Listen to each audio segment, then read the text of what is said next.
Ne crie jamais la nuit. C'est la dernière chose que ma grand-mère m'avait dite avant de mourir.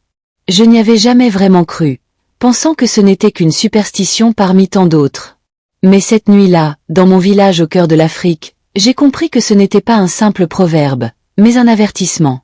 Tout a commencé quand mon petit frère, Moussa, tomba malade.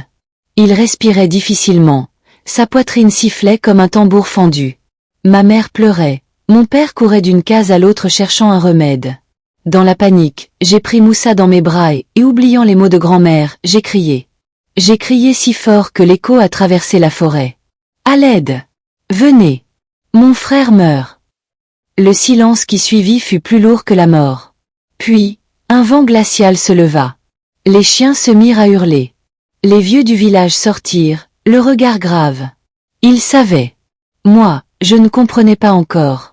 Cette nuit-là, Moussa s'est éteint dans mes bras. Mais ce n'était pas la fin du malheur. Depuis mon cri, chaque nuit, un enfant du village disparaissait, comme avalé par les ténèbres. Les anciens dirent que j'avais brisé le pacte silencieux avec les esprits. La nuit n'appartient pas aux vivants, elle est le royaume des morts. Et quand on crie, on les appelle. Je suis devenu le malheureux porteur de ce fardeau.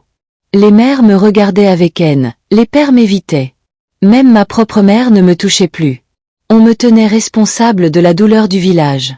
Et au fond de moi, je savais qu'ils avaient raison. Chaque fois que j'entendais les pleurs d'une famille à l'aube, mon cœur saignait davantage. J'aurais voulu mourir à la place de Moussa. Mais je vivais, prisonnier d'un seul souvenir, celui de mon cri. En Afrique, les proverbes ne sont pas des mots vides. Ce sont des héritages, des lois invisibles qui protègent les vivants. Par orgueil ou ignorance, nous les brisons, et ce sont toujours les innocents qui paient le prix. Cette histoire t'a touché? Alors abonne-toi à Africa Story pour que nos mémoires ne meurent jamais. Chaque like, chaque commentaire, c'est une parole d'ancêtre qui revient à la vie.